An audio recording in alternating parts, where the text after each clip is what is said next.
Continuamos en el Mirador. Del azul pasamos al verde, sociocultural. Ya saben que arrancamos a las 9:30 en directo. Son las 11:05 aproximadamente y es un momento extraordinario, inmejorable, para hablar de una presentación de un libro que se va a producir esta tarde a las 7:30 en el Espacio de Cultura Contemporánea, en el ECO, ya saben, bueno, frente al Parque Genovés. Un libro además que lleva un título que, suerte que tenemos de, tener aquí, de que esté aquí su autor y editor, además, no solo autor y editor, no autor-editor. Son dos nuestros invitados, como han podido ver en ese plano. Decía que suerte porque nos va a hablar de la reina del sur y Salomón, una leyenda popular etíope. Es una obra que firma Jordi Aguadé. Ahora nos dirá si Jordi o Jorge, al que agradecemos mucho su presencia aquí en el Mirador. Buenos días, Jordi, Jorge, no sé. Utilizo los dos indistintamente. Estupendo. Generalmente firmo libros y artículos como Jordi, sí, por la sencilla razón de que ya falleció un escritor paraguayo llamado Jorge Aguadé. Y con mucha frecuencia nos habían confundido. Claro, entre bomberos no se pisa a la manguera, ¿no? Eso que se dice popularmente. Eso es. Muchas gracias por estar aquí en el Mirador, es un gran placer. Juan José Sandoval, editor de esta obra, de este libro, muchas gracias también por acompañarnos. Bueno, muchas gracias a ti, Enrique, por habernos invitado, porque hay que decir que está siempre atento a todos los proyectos culturales de la ciudad, y por la parte que me toca a mí como editor, especialmente a los proyectos editoriales. Está siempre ojo a visor, y te lo agradezco especialmente a ti y a esta casa y a Onda Cádiz. Bueno, como es la naturaleza de esta emisora pública, acercarles a ustedes acontecimientos culturales como este que se va a producir esta tarde, que es la presentación de este libro. Dice un gran autor, en este caso teatral, cada vez que le entrevistan, que los escritores y escritoras son esclavos. Bueno, le echo un poco de cuento porque hace teatro, hay que entenderlo, escribe teatro. Dice, somos esclavos de los títulos de nuestras obras. No sé hasta qué punto, en este caso, Jordi Aguadé se siente así. No, yo creo que fue un título que además lo discutimos, a ver que quedara más o menos claro de qué iba la cosa, y creo que era lo más preciso, sin entrar en demasiados detalles, la reina del sur y Salomón. Ahí es nada. ¿De qué habla este libro? Siempre, claro, haciendo lo que se conoce en televisión como un cebo, que vayan y que lo compren. Nuestra audiencia, claro. Adelante, Jordi, sí, decía, bien, ¿de qué va este libro? Sí. Es una tela de unos 2 metros de largo por 80 centímetros de ancho, algo típico del arte popular etíope, que representa la historia de Salomón y la reina de Saba, que en Etiopía no llaman reina de Saba, sino reina del sur, o también la llaman con su nombre etíope, Maqueda. Es un compañero mío etíope, hace años me regaló ese tapiz, esa tela. Y bueno, ya desde un primer momento tuve claro que valdría la pena sacar un día un artículo. Yo pensaba en un principio un artículo analizando cada una de estas viñetas. Eso viene a ser, son 72 viñetas repartidas en 12 columnas y 6 filas. Viene a ser como eran las aleluyas que había antes en España, en Europa en general, algo parecido. Y es un tipo de arte que surge probablemente en Addis Abeba, allá por el año 1900, y que no se sabe si diplomático o periodista francés encargó a un artista local que le representara la historia de Salomón y la reina de Saba. Y concretamente esta tela que tengo yo en mi casa tendrá ya unos, no sé, 55, 56 años. Al final nos acerca también, ¿no?, a esa manera de ver el mundo de otro continente, del continente caliente. Sí. Y la historia, ¿cómo no? Sí. Bueno, Etiopía es un país cristiano que hoy en día quizá ya no sé, todavía la mayoría parece ser que sigue siendo cristiana, pero también hay una minoría importante musulmana, pero es un país que se cristianiza en el siglo IV, a principios del siglo IV, y la Biblia se traduce, y los evangelios se traducen al etíope antiguo, que es lo que se llama ge'ez, que había entonces. Y ahí es donde, de ahí sale en el Evangelio se habla de la reina del sur, o la reina del mediodía, que visitó a Salomón. De ahí deducen los etíopes que esa reina era de Etiopía. En realidad la reina de Saba, si es que alguna vez existió, el reino de Saba estaba en el Yemen, con lo cual la reina de Saba, si es que alguna vez existió, era del Yemen, no de Etiopía. Pero eso en Etiopía se interpretó de otra manera y este es el origen de la leyenda. La leyenda tuvo un cierto auge precisamente desde el siglo XIX, principios del XX hasta el año 74, en que es derribada la monarquía en Etiopía. El emperador de Etiopía, Haile Selassie, se decía pretendía ser descendiente de Salomón y la reina de Saba. Era la llamada dinastía salomónica. Por lo tanto, este tipo de telas contribuían un poco a ensalzar la historia de la dinastía salomónica. Lo cierto es que esa dinastía no empieza a reinar hasta el siglo XIII. Es decir, finales del siglo XIII. Hablamos de una distancia temporal importante. Sí, hay un lapso de tiempo que no encaja con la reina de Saba. Pero esa dinastía que pretende descender de Salomón y la reina de Saba empieza a gobernar parte de Etiopía, luego se va ampliando a partir del siglo XIII. Y hablan a día de hoy del relato. ¿Qué importancia tenía ya entonces, en aquellos siglos, el mismo? Sí, bueno, era una manera también de reivindicar el reino de Etiopía, un reino además rodeado de países musulmanes, sobre todo a partir del siglo VIII, IX, y en eso pues la leyenda formaba parte de esta ideología. Y de la fortaleza, ¿no?, del propio país frente al resto a su entorno. Que en aquel momento Etiopía estuvo a punto de ser conquistada por un movimiento religioso musulmán de Sudán, pero intervinieron los portugueses y salvaron a los reyes de Etiopía, introdujeron armas de fuego más modernas que las que tenían los sudaneses. De aquella época. Eso es. Juan José, estás en calidad, entiendo, igual que servidor, bueno, tú en calidad de editor, pero también de admirador, ¿no?, de este trabajo, de este estudio, ¿no?, de esta novela que parte de una leyenda etíope que tiene esa gran parte de verdad o no, porque no deja de ser una leyenda, pero que existe. Exacto. Bueno, yo, bien como mi calidad de editor, pero había un montón de cosas en este libro que me interesaban especialmente. Jorge ha hablado de ese lienzo, él lo relacionaba con las aleluyas, que yo no conozco muy bien qué es eso, pero yo lo relaciono con el arte secuencial y con el cómic, vaya. Cuando los lectores vean el libro dirán: esto es un tebeo. Sí, ¿no? Un storyboard, ¿no?, como dirían los cineastas, ¿no? Exacto. Y yo, que soy un gran amante del cómic, pues rápidamente lo identifiqué. Esto es arte secuencial, ¿no?, como se dice. Y me encantaba, ¿no?, la idea de unir ese arte secuencial con... Exacto, ahí hay una imagen. Precisamente, claro, ahí estamos viendo, ¿no?, bueno, al margen de la invitación a esa presentación, que vas a estar acompañado de Nieves Vázquez, también de la Universidad de Cádiz, pero esas son las imágenes a las que estamos haciendo alusión, precisamente. Exacto, sí. Y no solo eso, bueno, me gusta mucho y soy muy interesado en el Oriente, de lo que de alguna manera también forma parte Etiopía. Y no solo eso, sino que también a Jorge me une una enorme amistad de hace muchísimos años. Él ha sido mi profesor en la universidad, lo cual no ha sido obstáculo para que seamos amigos. Ahora o antes también, en calidad de alumno.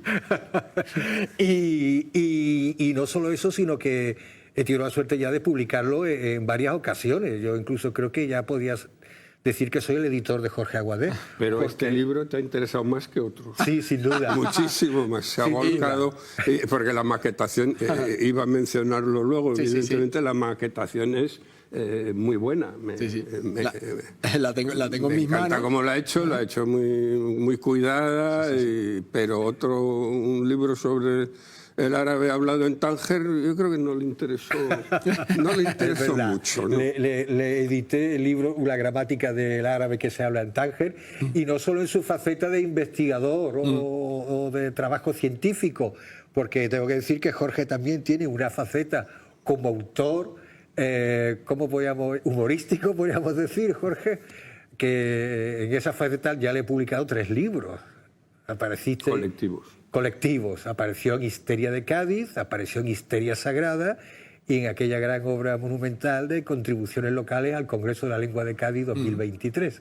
Proyecto todo ello muy divertido que hemos hecho con otros grandes amigos autores de Cádiz, y en el que Jorge, pues hombre, se ha desprendido del ropaje universitario para integrarse un poco en la guasa gaditana, porque ya Jorge es más gaditano que de otro sitio, creo, ¿no, Jorge? Aunque nacido en Barcelona, todo hay que decirlo, en el 50, un año que, bueno, si recurrimos a nuestros autores también coterráneos, que caso de Quiñones, ¿no?, o de otros tantos, son de una generación, la verdad, que fantástica. Sí, no sabía que Quiñones era del año 50. No, que son de la generación del 50, conocidos como la... nace en el pleno auge de esta generación. Anterior al 50, sí. No, respecto a lo del cómic, yo me lo planteé, pero los cómics que empiezan a surgir, creo que en Estados Unidos, cronológicamente no acaba de coincidir. Lo que había ya en el arte medieval etíope, hay muchos iconos y en frescos en iglesias medieval, que bueno, llega hasta el siglo XVII, incluso XVIII. Ya en los iconos ya se narran historias y leyendas en distintas viñetas. O sea que ya seguían esa tradición. También tienen miniaturas con estas cenefas que se ven ahí y con el mismo tipo de dibujo y el mismo tipo de... con los mismos colores. Al final también es una manera de poner en valor la contribución del mundo, de esa, si se puede decir, universo árabe que estuvo en la península y que efectivamente luego, por la tradición cristiana, bueno, pues fueron, en este caso, expulsados desde el punto de vista del poder, no así de sus tradiciones, ¿no? Y también evoca un poco, ¿no?, a ese legado que hay aquí en España, vamos, principalmente. De Etiopía, desgraciadamente, no ha interesado los arabistas y los semitistas españoles. Se han interesado por el hebreo, el arameo. Ha habido alguna excepción. El profesor Corriente hace años trabajó algo de Etiopía, pero no ha habido ninguna tradición de estudios de etíope, que el etíope, tanto el antiguo como el amárico, el moderno, es una lengua semítica, pero aquí no ha habido ningún interés, al revés de Portugal, por ejemplo, donde sí, a principios del siglo XIX y hasta los años 30 o 40, sí hubo algún especialista en etíope. Es una lástima. O sea, los estudios de filología semítica en España no se han interesado en absoluto, a pesar de que una de las fuentes que tenemos para la historia de Etiopía en el siglo XVI es el famoso Pedro Páez, del que ha hablado Jorge Reverte, el escritor. ¿Jorge Reverte? Sí. Es Jorge Reverte, ¿no? Sí. Y al que se le tradujo, en mi opinión, bastante mal, en un volumen publicado en el Legado Andalusí, del año 92. Páez era creo que de la provincia de Madrid, Olmedo de las Fuentes, pero escribió en portugués. Y su obra permaneció, que es una de las fuentes que tenemos para conocer la historia. Era un jesuita que estuvo muchos años en Etiopía. Esta gente se tomaba la molestia de aprender el idioma para tratar con la gente de allí, y gracias a eso pues tenía unos conocimientos que luego plasmó en una obra que permaneció inédita, aunque la utilizaron otros autores hasta hace poco, que se editó en Portugal. Lástima, porque yo creo que en Etiopía sí que están interesados, ¿no?, en la historia occidental. ¿Por qué denostamos tanto países como o territorios como este, ¿no? Y desde el punto de vista histórico y tradicional con tanta importancia, como nos está acercando, Jorge. Sí. Bueno, ha habido interés, pero por la prehistoria de Etiopía. Me consta que investigadores del Consejo en Madrid han estado... Sí. En nuestros tatarabuelos hay interés, porque parece que venimos de allí todos, ¿no? Por la región donde encontraron a la famosa Lucy, ahí sí, y uno de ellos incluso publicó un libro muy interesante que se llama Los años del Nilo, en el que cuenta sus aventuras y experiencias en aquella época. Pero curiosamente el aspecto, digamos, filológico de esta lengua no ha interesado mucho. Bueno, es una manera de ponerla en valor y traerla a Cádiz esta tarde a las 7:30 en el Espacio Eco, donde se presenta esta obra, La Reina del Sur y Salomón, una leyenda popular etíope. Y tenemos aquí, como decía al principio de esta charla, la grandísima suerte de tener a su autor, a Jordi Aguadé, y a su editor, el de esta obra, Juan José, que de la presentación de esta tarde no vais a contar tanto como aquí, ¿no? Aquí tenemos cierto privilegio, ¿no? Sí, Nuestra audiencia del Mirador. Desde luego que sí, y os lo habéis ganado, y te lo has ganado, Enrique. Como te diría, también quisiera señalar del libro que aparte del contenido filológico y de la traducción de algunos textos que aparecen en el tapiz, es una introducción fabulosa a lo que es la historia de Etiopía, y a las costumbres y tradiciones del país.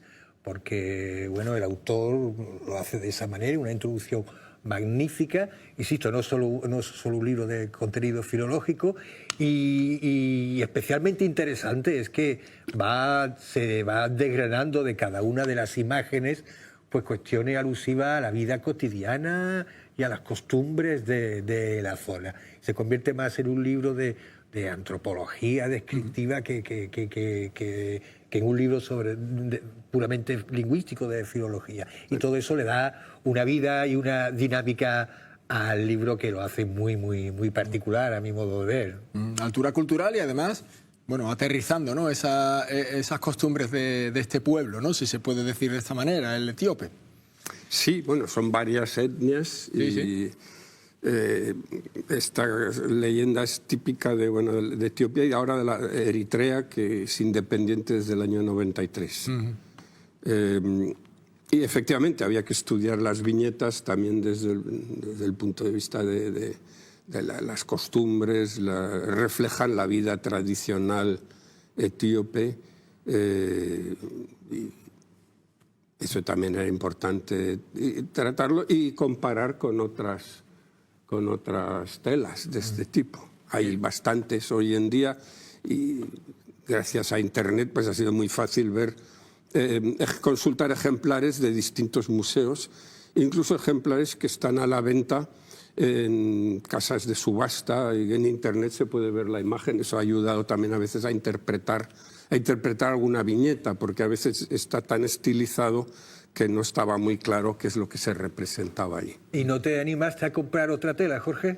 Pues para el segundo volumen. Le eché un vistazo, hará 3 o 4 días. Alguna de estas telas de menor tamaño se vende por unos $700, $800. He visto una casa de subastas en Hungría, vendía una grande y muy bonita y antigua. Esa ya creo que salía por $3.000 o $4.000. Pero que algunas de estas se venden por poco dinero. Se pueden conseguir, efectivamente. Yo creo que con tus derechos de autor puedes hacer la de $3.000. Seguro, la de $3.000. Podré comprar varias telas de las mesas. Bueno, sobre todo que tengan su despliegue, ¿no? En una edición como esta y que ilumine, ¿no? A todas las personas. No solo está la Reina de Saba, también se ha puesto de moda pues las estaciones del año con los distintos cultivos, fiestas populares, etcétera, etcétera. Hay muchos temas. Y se ha seguido este estilo que está basado en los iconos, en los frescos antiguos de Etiopía. Qué bien. Bueno, pues 7:30 se presenta esta obra, este libro, en el Eco, en el Espacio Eco, y sobre todo tendrán la oportunidad todos y todas aquellos que se acerquen a ese lugar de oír esto que nos están adelantando muy amablemente el autor de la obra, Jordi Aguadé, y Juan José Sandoval, sobre, bueno, pues ese lugar del mundo, ¿no? A veces nos parece tan alejado y que, bueno, tal y como estamos oyendo, para nada.